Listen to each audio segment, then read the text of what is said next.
Yam Yam Artham Upadatte Yam Yam Artham Upadatte Dukkhena Sukha Hetave Dukkhena Sukha Hetave Tam Dhunoti Bhagavan Tam Dhunoti Bhagavan Puman Shochati Yatkrite Puman Shochati Yatkrite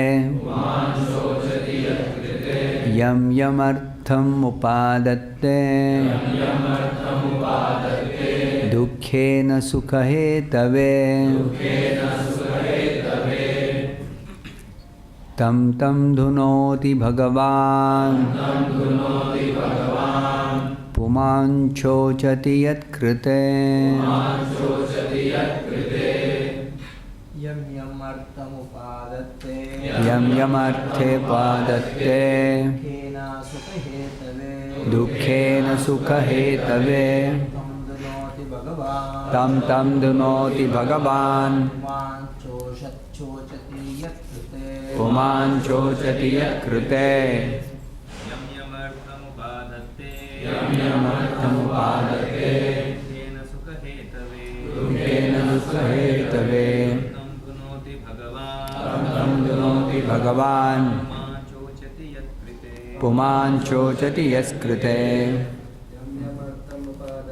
Yam Yamartham Upadatte Dukkhena Sukha Hetave Tam Dhunoti Bhagavan Puman Shochati Yatkrite Yam whatever Artham object Upadatte one acquires Dukkhena with difficulty Sukha Hetave for happiness Tam that Dhunoti destroys Bhagavan the Supreme Personality of Godhead Puman the person Shochati laments Yatkrite for which reason. Translation and purport by His Divine Grace A.C. Bhaktivedanta Swami Prabhupada. Translation. Whatever is produced by the materialist with great pain and labor for so-called happiness, the Supreme Personality as the time factor destroys. And for this reason, the conditioned soul laments. Please repeat this translation after me. Whatever is produced by the materialist with great pain and labor for so-called happiness, the Supreme Personality as the time factor destroys. And for this reason, the conditioned soul laments. Purport by Srila Prabhupada. The main function of the time factor, which is a representative of the Supreme Personality of Godhead, is to destroy everything. The materialists in material consciousness are engaged in producing so many things in the name of economic development. They think that by advancing in satisfying the material needs of man, they will be happy. But they forget that everything they have produced will be destroyed in due course of time. From history, we can see that there were many powerful empires on the surface of the globe that were constructed with great pain and great perseverance. But in due course of time, they were all being destroyed. Still, the foolish materialists cannot understand that they are simply wasting time in producing material necessities, which are destined to be vanquished in due course of time. This waste of energy is due to the ignorance of the mass of people who do not know that they are eternal and that they have an eternal engagement also. They do not know that this span of life in a particular type of body is but a flash in the eternal journey. Not knowing this fact, they take this small flash of life to be everything, and they waste time in improving economic conditions. Thus ends the Bhaktivedanta purport. Om Jnanatirmirandasya Jnananjanashalakaya Chakshurunmilitam Yena Tasmai Shri Gurave Namah. Namah Vishnupadaya Krishna Presthaya Bhutale Srimate Bhaktivedanta Swami Namaste Saraswate Deve Gauravani Prachari Nirvishesha Shunyavadi Paschapyade Jaya Shri Krishna Chaitanya Prabhu Nityananda Shri Advaita Gadadhara Srivasadi Gaura Vrinda Hare Krishna Krishna Krishna Hare Hare Hare Rama Rama Rama Hare Hare.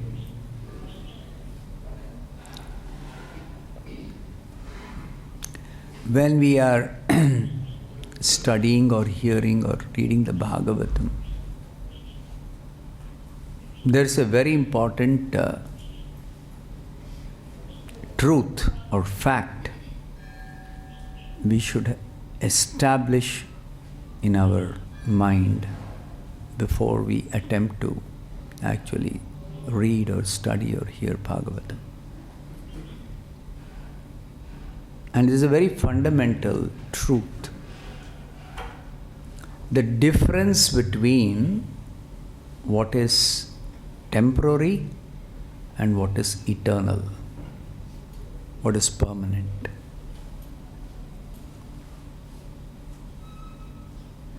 Unless we clearly understand this difference, we will never be able to appreciate the spiritual reality that is presented in all our scriptures, especially the Bhagavad Gita and the Bhagavatam. The spiritual reality. We will never get any understanding of what is spirit, what is eternal, what is permanent. We'll never get any understanding. Then we don't understand what is Krishna, who is Krishna.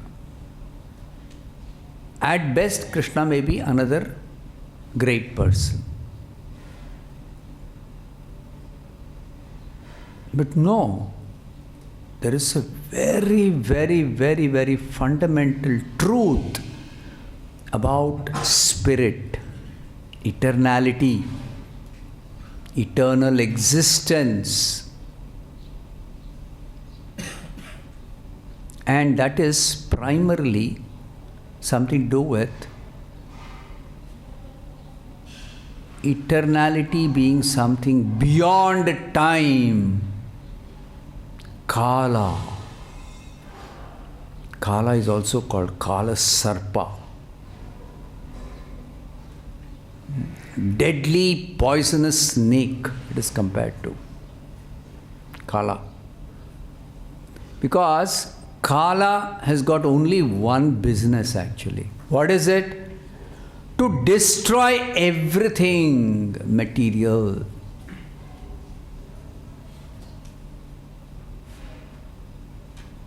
To destroy everything material. And that is what Lord Kapila is trying to explain in this chapter and in this verse particularly. What is he saying? Whatever is produced by the materialist with great pain and labor for so-called happiness. This is another fact revealed in the Bhagavad Gita and the Bhagavatam. That actually in this world there is no happiness. What we think is designated as material happiness, it's actually basically material distress, material suffering. But we are such donkeys that sometimes we think suffering is actually happiness.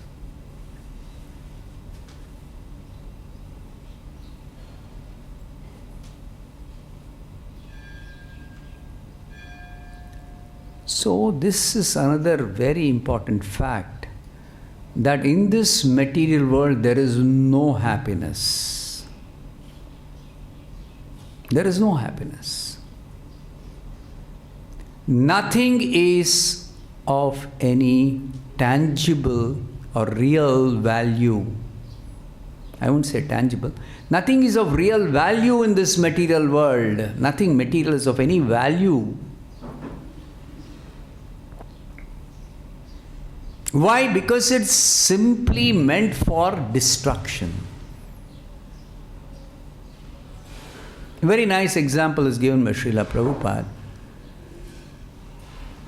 And you may have experience also that if some elderly people take small children to a beach, sea beach,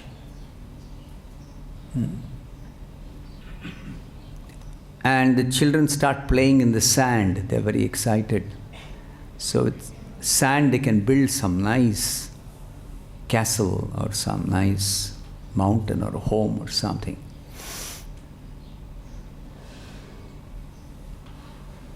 If the parents allow the child to play for some length of time, the child becomes, child or children become completely absorbed in building a nice thing. And when it is time up to go, father or mother will say, come on, let's go now. Oh no, I cannot leave this and go. How nicely I have done. I have to leave this and go? Yes, you have to leave and go. After all, that is what? What is it made?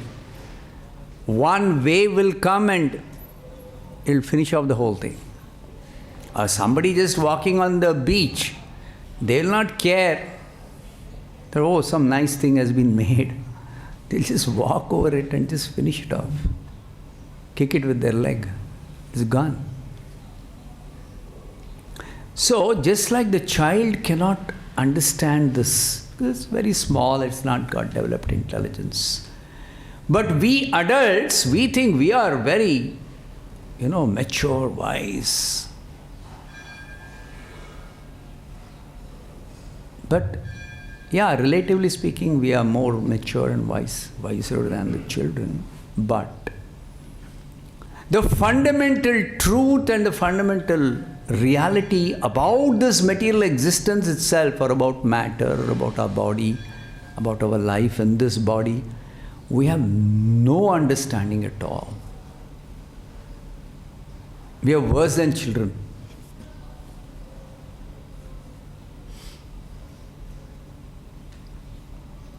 And the only way we can understand this fact, this reality, is by devotional service. There is no other way we can understand this.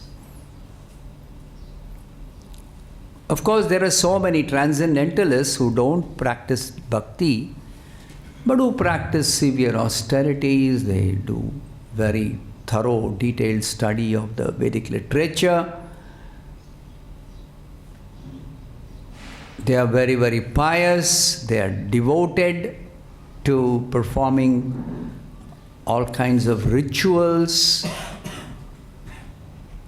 But in spite of doing all that, very meticulously, very nicely, very sincerely even, they don't get any understanding of the spiritual reality. At best, they can get some theoretical idea of something called spirit, something called Atma. So here Lord Kapila is telling, whatever is produced by the materialist with great pain and labor for so-called happiness, what people think is material happiness, the Supreme Personality of Godhead as the time factor destroys it, whatever it may be.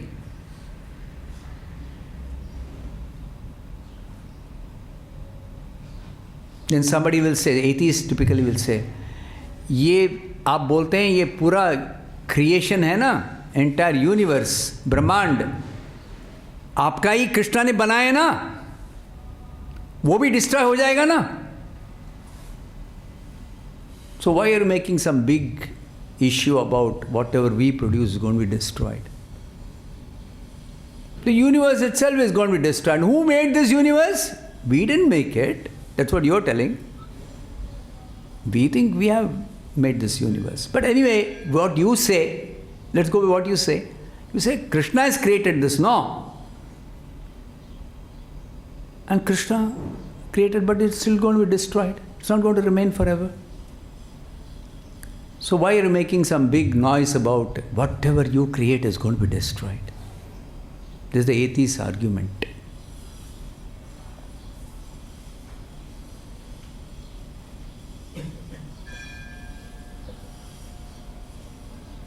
So what's the answer devotees will give?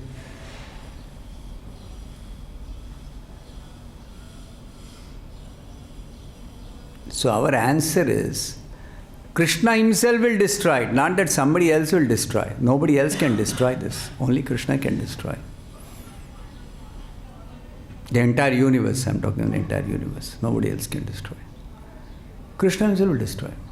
Are Baba, Krishna is created, he himself will destroy, is it? Then why should he create at all? What is the need for creation? Necessity of creation. Where is the necessity for creation?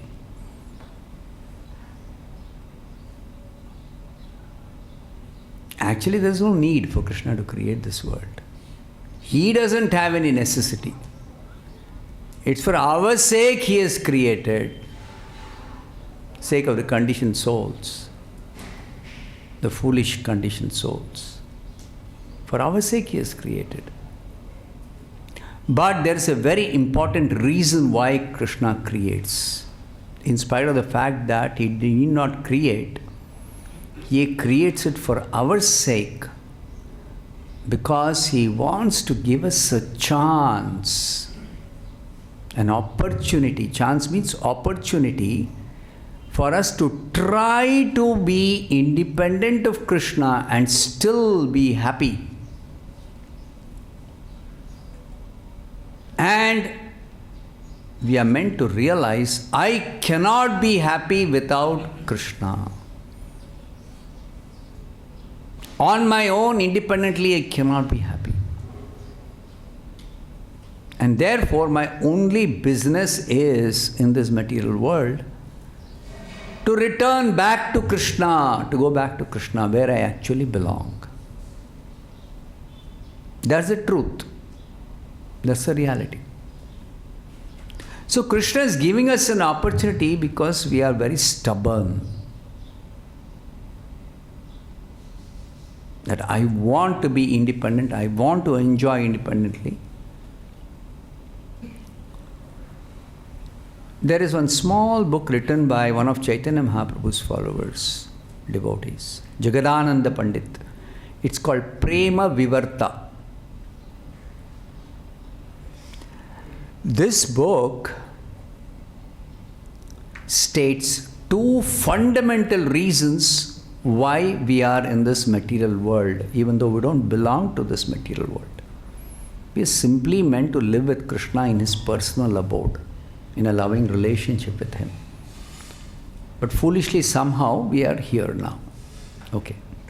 So what are the two fundamental reasons? Krishna bhuliya jeev bhoga vancha kare.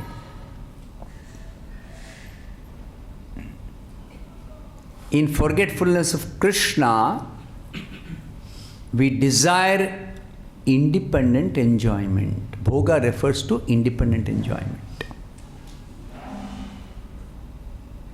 This is the first reason. Why we are here? Because we want to enjoy independently, independent of Krishna. Second reason is, not only we want to enjoy independently, we want to lord over everyone else, exactly like Krishna is the Lord of everyone else.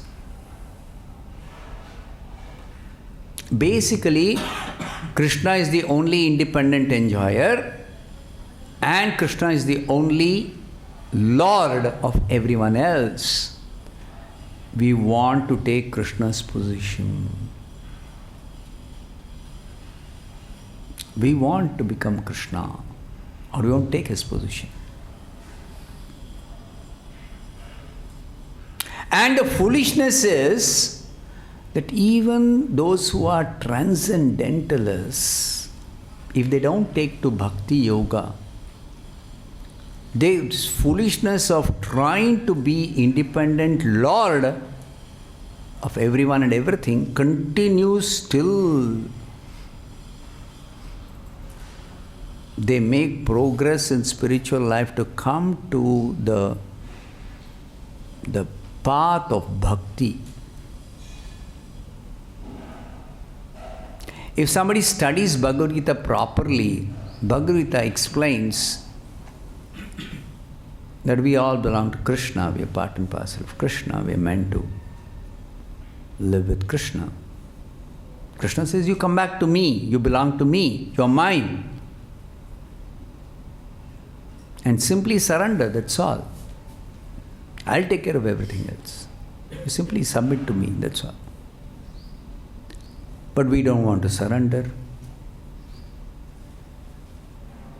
And even if somebody surrenders, they somehow try to make adjustments so that they can do devotional service at the same time carrying on with their other material pious activities.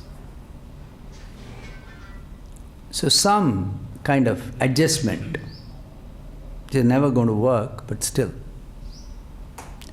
So the other yoga systems or other processes other than bhakti of self-realization are actually different means to bring a person to the point of bhakti yoga. So the other processes are called gradual process of elevation to Krishna consciousness, of coming to the point of bhakti, surrender to Krishna. But bhakti yoga is direct surrender. Direct surrender. Just like all of us have experienced. Right from day one, we know Krishna, or we have heard, or we have learned, Krishna is the Supreme Personality of Godhead. He is the absolute truth. There is no jugglery of words, some indirect explanations. There is a supreme something. No. Krishna is the Supreme Lord. He is the absolute truth. Everyone else is actually subordinate to him. Everyone else is dependent. He is the only independent person, only independent reality. So we are very, very clear about who is Krishna, who we are, what is this world, everything.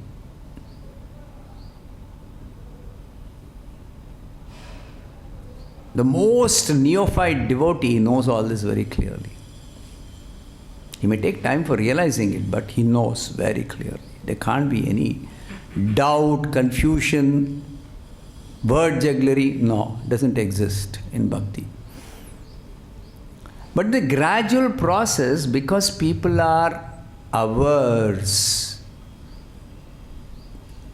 to surrender to Krishna. Now, Bhagavad Gita clearly Krishna says, Namam dushkritino mudha prapadyante naradhama maya partagyana asuram bhavamashrita. 4 categories of people never surrender to Krishna.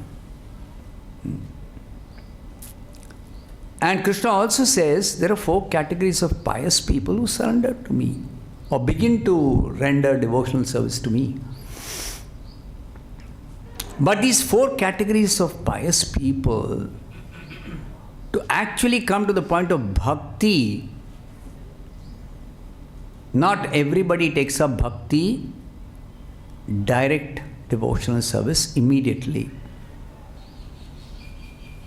upon beginning to worship Krishna. Beginning to worship Krishna, they don't immediately take up bhakti. So, Krishna facilitates such people who don't immediately take to bhakti by describing through the Vedic literatures the different other processes, karma yoga, jnana yoga, dhyana yoga, and so many other varieties of practice of these yoga systems. Bhakti yoga only one. It is actually called, more technically it is called pure devotional service. Because if they have to achieve success in other yoga practices, they have to mix little bhakti or devotion with their practice of karma, jnana, ashtanga yoga, dhyana yoga. So that is more precisely called mixed devotional service. Karma mishrita bhakti, jnana mishrita bhakti, like that.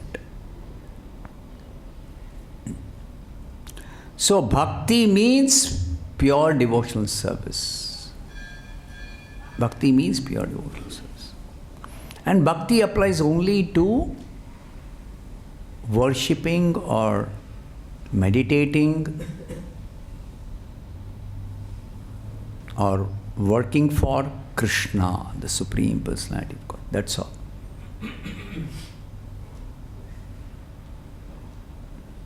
Like sometimes people think, like in Hindi they say, हम शिव जी को मानते हैं.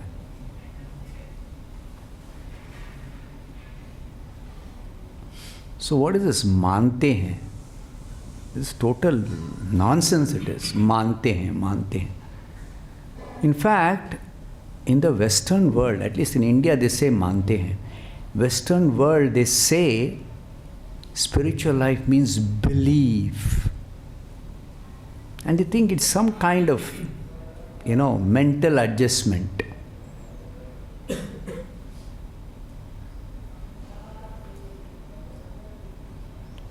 So, real spiritual life is not a belief system.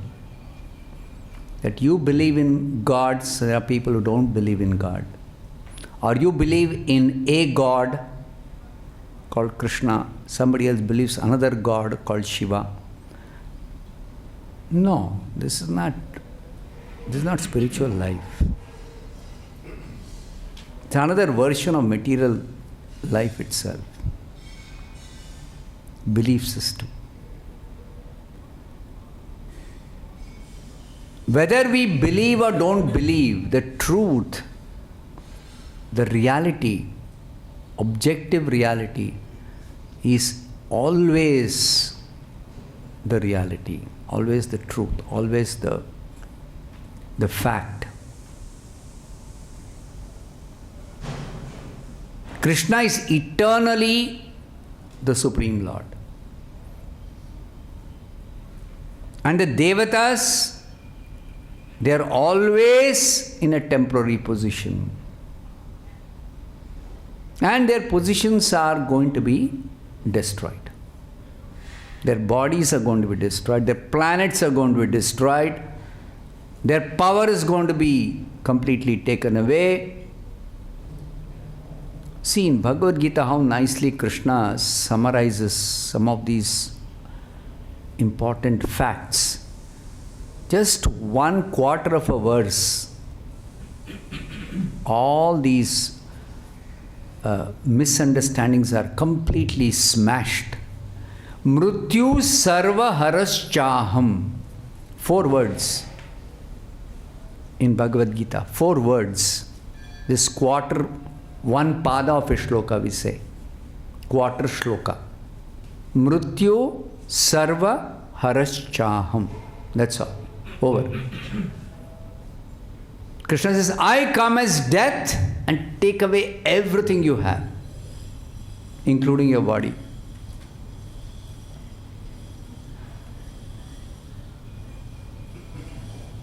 So this very, very basic thing, they read Bhagavad Gita, some bogus editions, and nobody tells them of this fact if they are not so intelligent enough to understand what Krishna is telling about Bhagavad Gita's teaching. And they've got all these blind leaders who mislead them. Andha yathandai rupaniyaman. Nobody tells them. In fact, I sometimes go for some programs where I meet a family, small family. So I ask them, obviously you know something about Bhagavad Gita. I say, yeah. We have been hearing Bhagavad Gita discourse for many years, the parents will tell or the elders will tell. Then I say, just tell me what is the first lesson of Bhagavad Gita. Immediately the answer will come. Most cases, 99.99% cases, they'll say, कर्मण्येव अधिकारस्ते. अपने काम किए जाओ. Do your duty. Don't be attached to the result. Finished. This is the first lesson and probably the only lesson they know about Bhagavad Gita.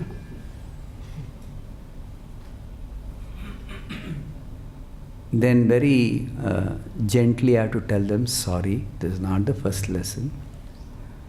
The first lesson is you are not the body, you are spirit soul. Then I also ask them, have you ever heard this in any of the discourses? Honestly, people admit, they say, we have never heard this.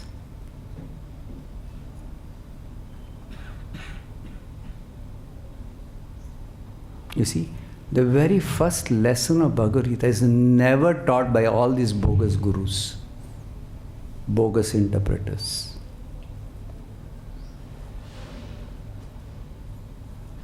So, how much thankful we should be to Prabhupada, who has actually so nicely explained, so clearly explained. Isn't it? Moment you come to Krishna consciousness, you hear this, no? You're not the body, you're spirit soul. Anybody knows in ISKCON. Everybody knows in ISKCON. But that's because of Prabhupada. Otherwise, we would have been in the same boat.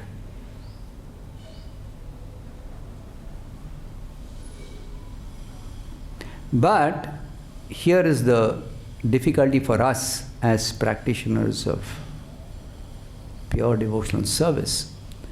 We know we are not the body. We know everything material is subject to destruction. But still, we are not very much conscious that Kala is always acting on everything material, including our own body. And very soon, Kala is going to destroy our body, take away all our material possessions. In spite of practicing Krishna consciousness, many times we try to parallelly, make adjustment to carry on with our material life. We don't want to give it up. We got deep-rooted attachment, and even if there is some opportunity to cut off that attachment, give up that attachment, we don't want to give it up. Because we think that, now that I am a devotee, I can use everything in Krishna's service. And that's a fact. You are meant to use everything in Krishna's service because everything belongs to Krishna. Not because you have it. Don't think you have to use everything in Krishna's service because you have it. No. Whether I have it or don't have it, everything is belongs to Krishna and is meant for Krishna's service. At least what I have, let me try to use in Krishna's service. With the understanding that it never belongs to me, it is not meant for my use. That understanding is very important. Otherwise, what happens? I hear that everything belongs to Krishna, nothing belongs to you. So you should use it in Krishna's service. Okay, I'll do it. So I'm earning money, I'm getting 20,000 rupees a month. So little I should give to Krishna. Of course, I can't give everything. Ideal is giving everything. Sarva dharman parityaja. But that's the ideal. So let me give little to Krishna. Every month I'll give 50 rupees to Krishna or to Krishna conscious movement. Okay. But then what are you doing with the remaining money? What are you doing with the remaining money? That nobody wants to ask, nobody wants to hear about that. Or if they are little straightforward, they'll say, after all, whatever I'm earning, I'm trying to maintain myself. I've got responsibility, I'm a householder. I have to maintain my family. So I'm using for that. Okay. You're supposed to maintain your family with the money you have. But what is the consciousness with which you are doing this maintenance business? Are you maintaining with the consciousness that this is my hard-earned money? I am a very responsible householder. Therefore, I am taking care of my wife, my children, my family. No. This is not the right consciousness of a devotee. Don't think you are maintaining your family. It is Krishna who is maintaining everyone, including you and your own family. This is a very important understanding for devotees. Oh, if Krishna is maintaining, I need not do anything then. Then if somehow they hear this, then they start neglecting to maintain even their wife and children. Ab Bhagwan hai na? See how? So many misunderstandings. Actually, our material life means a life filled with misunderstandings. And that is exactly what is called as ahankara. What is ahankara? False ego. All misconceptions about me, this world, God, my responsibility, everything, all total misunderstanding. And where does it start from, this series of misunderstandings? It starts... Identifying with the body as... Yes, it starts with that. But why that identification comes? Because we do not know what is matter and what is spirit, what is temporary. Coming back to my first point I began this whole discourse. The difference between what is temporary and what is eternal. What is matter and what is spirit. So in Bhagavad Gita, very, very fundamental verses are there to hammer this point. 2.16. Study this verse. You have to study it many times. One time, it's not easy to understand. 2.16. Very fundamental verse it is in the second chapter. It's right in the beginning. It's the beginning of the Bhagavad Gita. Nasato vidyate bhavo na bhavo vidyate sataha ubayorapi drushtontaha tvanayos tattvadarshibhihi. Who can understand the difference between matter and spirit? Only those who are tattvadarshis. Tattvadarshi is Prabhupada. We are trying to become tattvadarshis. The process of bhakti is to make us tattvadarshis, pure devotees, one who knows the truth, one who is able to see the truth. Remember the verse, or you would have heard this, 4th chapter. Who is a kind of bona fide spiritual master whom we should approach? Tadvidhi pranipatena pariprashnena sevaya upadekshanti te jnanam jnaninaha tattvadarshinaha. The same tattvadarshibhihi in the 2nd chapter, 16th verse is told in the 4th chapter by Krishna, 34th verse. Who is a bona fide spiritual master? Tattvadarshi. And the primary characteristic of a Tattvadarshi is in the 16th verse. What is that? He understands what is matter and what is spirit, what is temporary and what is eternal. He knows the difference between the two.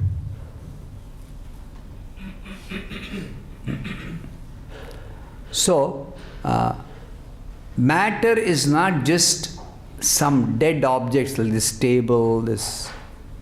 we know all these things, earth, water, fire, air, ether and their combinations. All material objects, we know it's dead. As devotees, we easily recognize them as material, matter, not important. But when it comes to the body, we think when the body is dead, it is useless.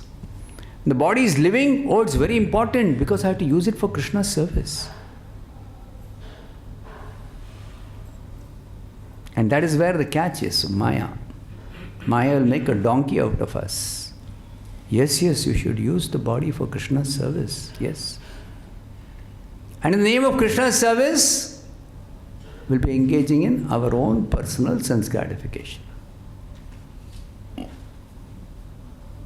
I have to maintain this body for Krishna's service. Yes, you have to maintain the body for Krishna. So does it mean I can indulge in little bit of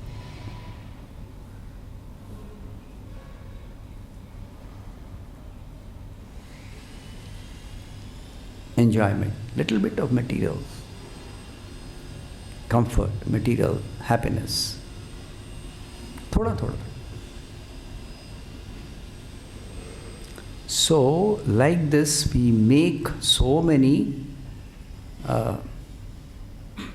adjustments, so many compromises. Of course, it takes time to advance in Krishna consciousness, develop detachment from the body, to get a proper understanding of what is matter, what is spirit. Yeah. But then we cannot, in the name of spiritual life, we cannot keep on continuing our material plans, material enjoyment, material misconceptions. We cannot continue with that. Sooner or later we have to give up this business of enjoyment and adjustment and compromise. So these verses are meant to awaken us to the reality that the sooner we come to this reality, the faster we can make advancement in Krishna consciousness. Like this very verse, the time factor is simply meant to destroy everything material. So that everything, primarily we should consider our own body. And of course, the body of our near and dear ones. They are temporary, they are simply meant for destruction. But because we do not know how to work or how to live or how to exist without this body, we don't require this body. As spirit soul, we don't require the body. But I don't even know what am I. I'm spirit. I don't know what that spirit really means. I do not know. So till I come to a proper understanding and realization that I am spirit and I have nothing to do with this body, till then I have to live in this body. So till then I have to utilize this body. But then it's not a permanent arrangement. It's not even a lifelong arrangement. That is also important. We all know this body is going to last only as long as I meant to live in this body, my lifespan. Okay. But spiritual life is not that as long as in the body, you consider you are the body and then you keep on living like that. No. Spiritual life is, I am not this body. This body doesn't belong to me. It has been given to me. For what? To become Krishna conscious. To practice bhakti. So let me practice bhakti, utilizing the body properly. But in utilizing the body or engaging this body in Krishna's service, using it for Krishna's service, we have to be strictly guided by the scriptures. We should not make our own, we should not have our own understanding, our own plans, our own ideas. No. That is where Maya makes a fool of us.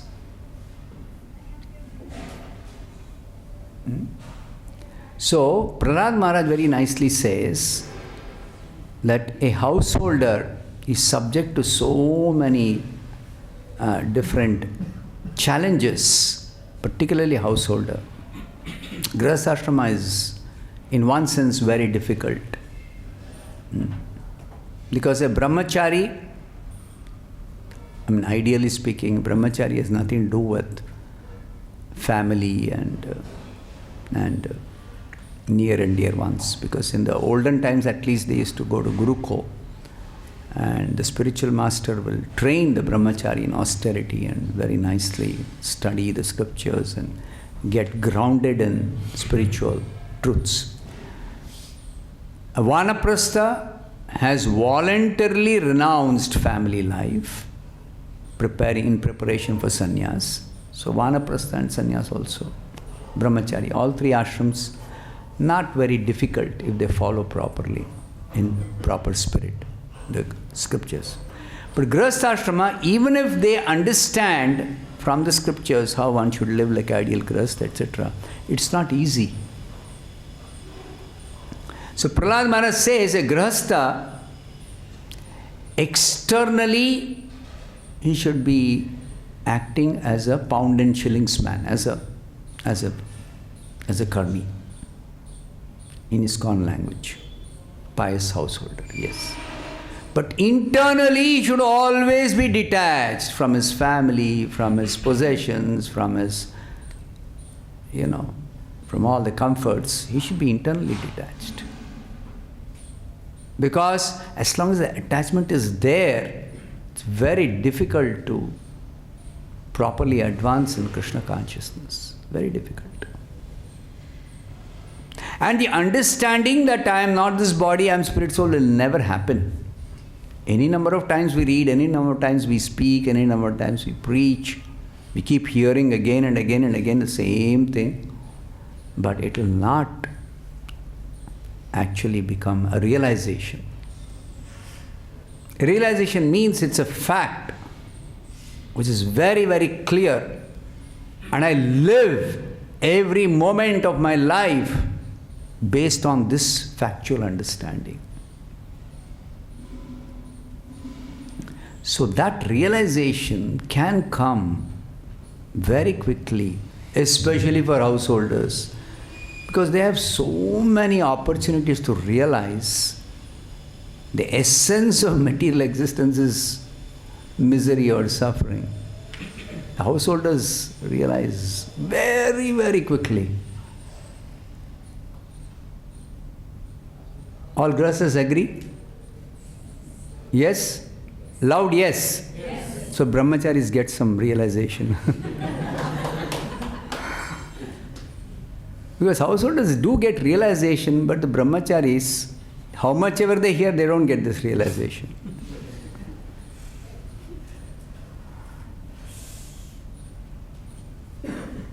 So this realization is very easy if we hear properly the Bhagavatam and actually try to apply whatever we hear. Just like all of us are reading Prabhupada's books, to whatever extent you are reading. But then more important than reading or even trying to just understand is to apply.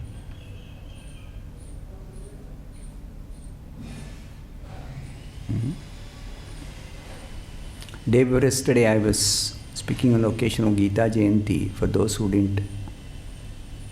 could not attend this discourse that I gave in the evening on Gita Jayanti day, I was telling, even if you read one page of Bhagavad Gita every day,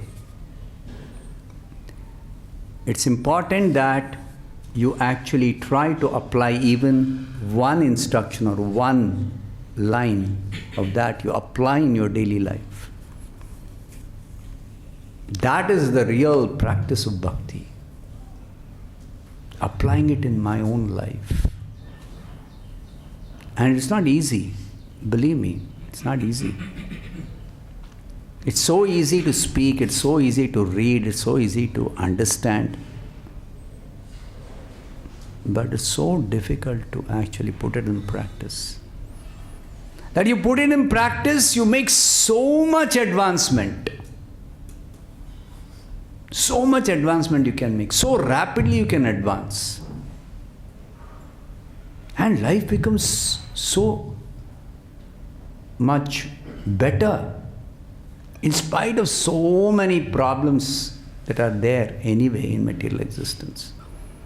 You become immune to all the problems of material existence. Even as a neophyte, you can experience this. I am fortunate, I am blessed, I am in Krishna consciousness. I am protected by Krishna. I have got Prabhupada as my guide in my life. You can actually realize this. Even the most neophyte devotee can realize this. If you apply what you read, what you hear, what you understand, apply that in your daily life. In your own life. No need to even look at others, what others are doing, what is supposed to be done. Don't get into all that in the beginning. In the beginning, you just try to apply yourself. Simple example I'll give. We hear that one of the important functions of the tongue is to taste. So we should taste or we should take only Krishna Prasadam. So generally in the beginning you may feel that it's a little difficult, but with some little practice you say, okay, I can manage to avoid eating something which is not prasadam. Now it's not just that I understand I should take only prasadam and I'm eating only prasadam. Now I have learned how to avoid eating food which is not offered. It's not just that. It's much more than that.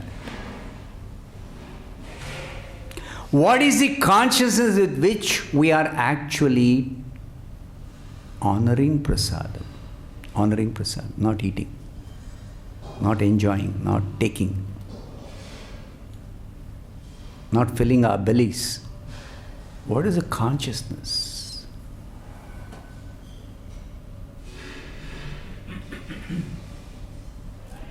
Because this one thing, if you do properly, you can become immediately fully self-realized. You can become fully Krishna conscious. All these practices of bhakti are so powerful, we don't even know. We don't even realize how powerful they are. You have heard this many times. If you chant one time Hare Krishna mantra purely, finished, khatam, aapka bhakti ka practice khatam ho gaya. Perfected. You have perfected your bhakti. Similarly, I say not only about chanting Hare Krishna, this you know. Chanting you have heard, you know about it, and you know that you are not able to yet chant purely, so it will take some time. Okay. But honoring prasadam is such a simple thing. It's not as difficult as purely chanting Hare Krishna at all.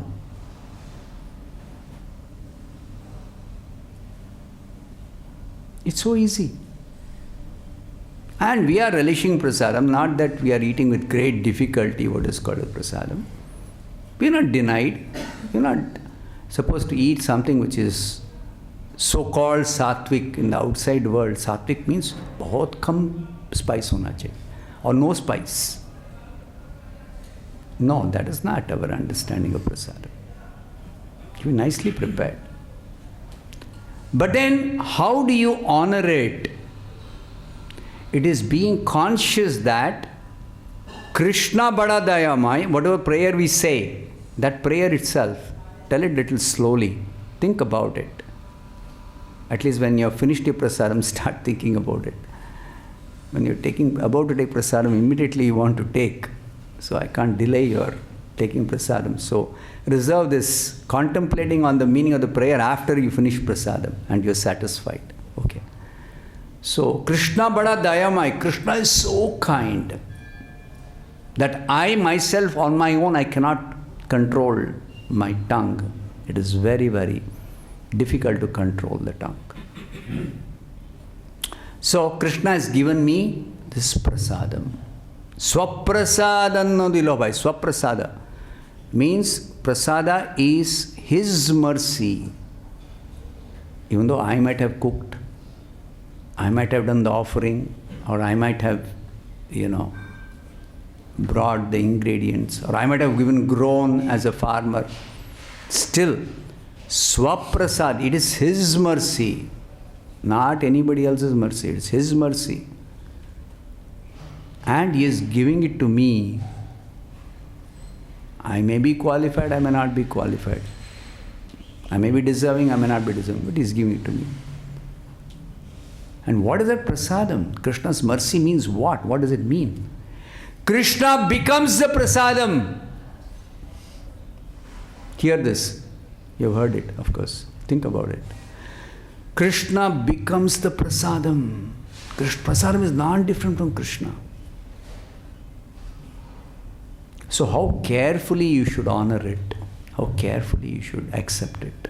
How much grateful you should be to Prabhupada and Krishna and all the previous acharyas who carefully preserved the process of pure devotional service, handed it down, and it is still available for us. So that care or that concern or that sensitivity in honoring prasadam, this is something we do every day, many times, 2 times a day, 3 times a day, day after day, week after week, month after month, year after year. Rest of our life we'll do that. And such a easy thing, no? What is the difficulty in understanding that Krishna is mercifully given me this? Because only He can make ordinary food into prasadam. Nobody else can make it. Nobody else can convert ordinary food filled with karma, filled with sin. Krishna says, Bhunjate te to agham papa ye pachanti atma karanat. What is the condition of food before it is offered? It is filled with papa. And Krishna, so kindly, just by his glance, he just glances, that's all. Whatever you keep in front of him, he is glancing. So you keep prasadam, bhoga in front of him, he'll glance. It becomes prasadam. Finished. All the papa is gone. But that is not a great thing. The greatest thing is he glances and he fills it with his love. His love for each one of us. He fills it. And then we take that and honor it. Our consciousness becomes enriched with Krishna's love. Provided we open our hearts for Krishna's love. Same thing. Hare Krishna we are chanting. But unless we open our hearts and let the Hare Krishna sound vibration enter our hearts, to allow Krishna in the form of the sound to enrich our consciousness with His love. Same thing with honoring prasadam. Same thing with reading Prabhupada's books. Same thing. Every process of bhakti is the same. You go in front of the deities. Do you think Krishna is so kindly standing there? Krishna and Radha and Madhava standing there for all of us. They're actually standing there. And they're waiting when they can take you back. They're very anxious to take us back with them to the spiritual world. So I stand in front of them, I bow down. Madhyaji Mam Namaskuru. If you can't do anything, at least you bow down. And we are all bowing down. Yes, we are doing that. But then you do it. I am bowing down, Krishna, so that I can actually go back to my home with you now.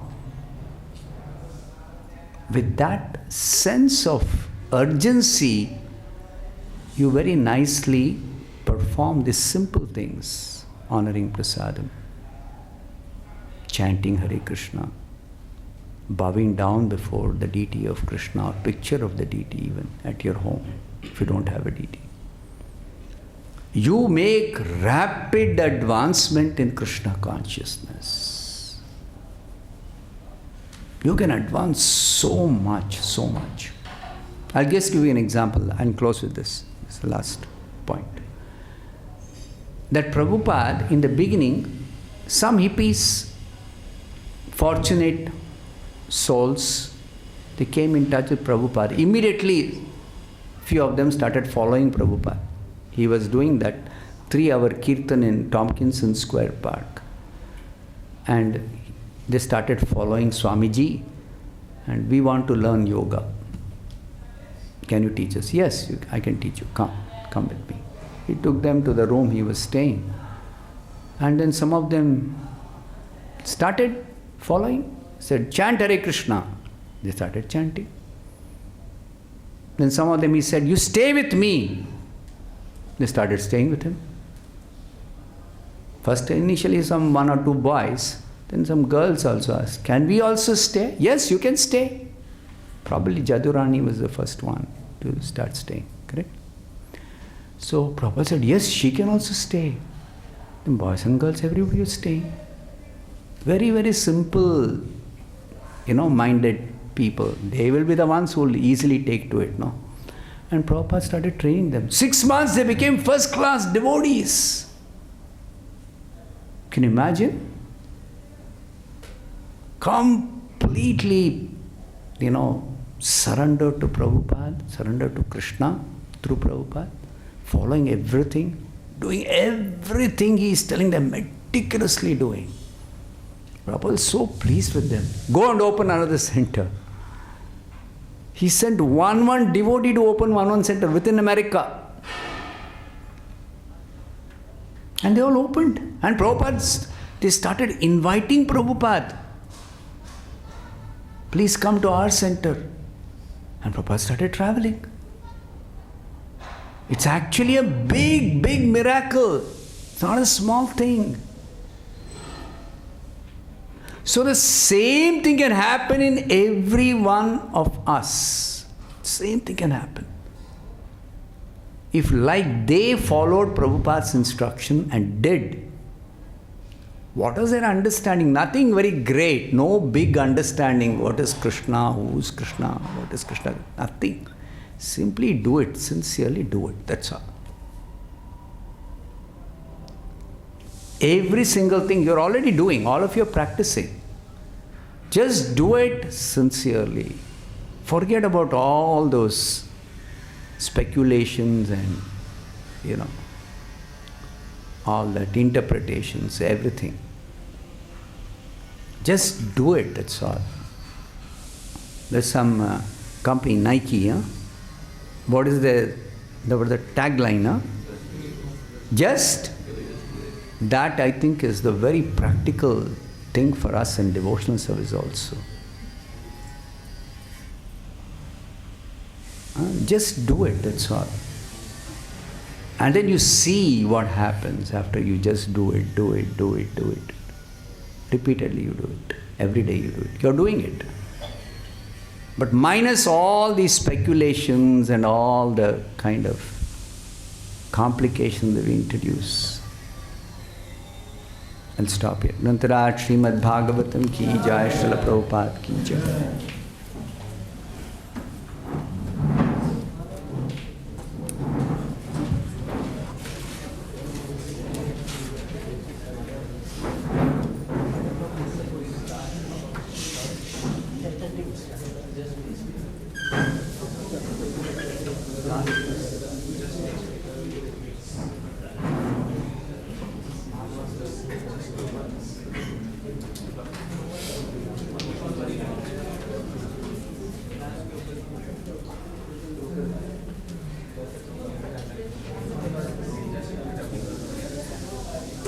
Not doing